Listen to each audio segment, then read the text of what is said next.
Welcome back to Track Talk. It's all brought to you by Lucas Oil Products, made in America, sold to the world. Want to thank Brandon Bernstein, Forrest Lucas, Dave Wanzer, and everybody over at Lucas Oil for believing in the Racing Boys the last 12 years. Great relationship with those guys over there. And we've had a great relationship with our next guest. He's been part of our broadcasting network since the beginning. In fact, Kirk, I'm not so sure. Wasn't the Rebel Series the first broadcast that we ever did? Was it? I believe that's correct. I believe it was. And joining us now is the man that has sold the United Rebel Sprint Car Series, but he's still going to be a big part of it in the first year with the new owners. Rick Salem joins us now. Rick, how you doing, my friend? Pretty good, Scott. How are you and Kirk today? Hey, congratulations. Yeah, Rick, we're happy for you. I know that any time that you've invested, and listen, I'm dealing with the same thing, right? I ran up and down the road with the Lucas Oil ASCS National Tour for 13 years. Stepping away was one of the hardest things I've ever done. I'm sure you have to feel the same right now. This is your baby, the Rebel Series. Tell us how it all came down, and tell us, are you having a little bit of remorse yet? I don't know. I've got mixed feelings about it, but, I'm getting up there in age, and Diane, my partner that's helped me with this series for so long, she just turned 75, and she just can't physically do it anymore. Yeah. And it just, the offer came up, and it was a deal that I thought maybe I should take. My first priority was to ensure that the series continued to prosper and grow. And I believe Terry and Carrie, I couldn't pick anybody any better, I don't believe, to ensure that the series stays healthy and continues. But I don't know. I'm going to stay on for a year and at least see how long I can do it, and we'll go from there. Well, sure didn't get enough to retire on, but right. Probably try and find something in the motorsports sprint car industry somewhere. Well, you'll be needed. A lot of people would love to have your assistance, no matter what series it is. We hope that you stay with the United Rebel Sprint Car Series.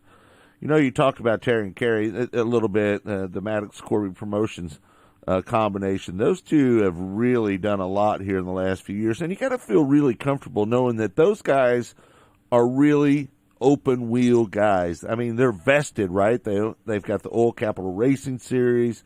Terry's just purchased ASCS. Now they've got the United Rebel Sprint Car Series. You got to feel like you're really in good hands when you handed that off to those two guys. I really do. I mean, like I said, my priority was to continue to grow, and when the offer came up, I felt like, I couldn't find anybody better, I don't think, to bring more to the table for my racers and my fans than, there's another level they can go to, and I think these guys can do it. But before I leave, I want to thank you and Kirk both for all you've done for the series. And, you have guys who supported me and supported this series and supported our fans by bringing your broadcasts. And I hope down the future we can continue, but I just want to thank you guys for all you've done for the series. It's been a pleasure. Yeah, it's been a pleasure. Never say never. We might be able to make that all work to where we continue bringing those audio broadcasts. We'll work on that, and hopefully we can make that happen in the future. Rick, thanks so much. Congratulations on the sale of the Rebel Series, and I'm sure we'll be talking to you down the road on the new show, Mostly Motorsports. Thanks for taking the time this morning, buddy. We appreciate you. Well, welcome back. It's Track Talk here on Sports Radio 810 WHB and RBN, the Racing Boys Broadcasting Network. Again, I'm Scott. He's Kirk. We're the Racing Boys. Joining us on the show now is a good friend of the Racing Boys. We love his series, MWRA. Raul Romero joins us now on the show. Raul, how you doing, my friend? Oh, doing good, man. The sun's shining. It's going to be a nice, beautiful day. Hey, Raul, let me ask you, are you going to expand your schedule? Or are you looking at some different tracks that maybe you didn't run this year? Oh, yeah. So we got a couple more tracks on the schedule this year. I mean, we had quite a few tracks last year. Yep. But, yeah, we've got some tracks we're adding this year, and you'll see some of the promoters will be at the banquet tonight. So really excited for that. But, it's going to be a great season. Not in a super big hurry to get our schedule out there. We're, working with the ASCS schedule and the World Outlaws and stuff. We're just trying to make sure we don't saturate the market at some of the places and continue to have a good fan base. But yeah, our schedule will be out, probably in the next couple of weeks. Our rules package as well, which I'll just say right now, nothing's really going to change. So I'll announce that, make everybody feel good as well.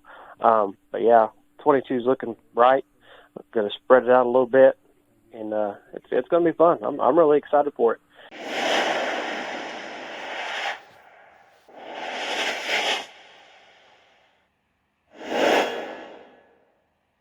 Let's go to the phone and bring in a friend of the Racing Boys. He's been good to us down at Lake Ozark Speedway. He's also the owner of POWRi. Kenny Brown joins us now on the show. Kenny, how you doing, my friend? I am doing great, guys. How about you? Well, we're doing good.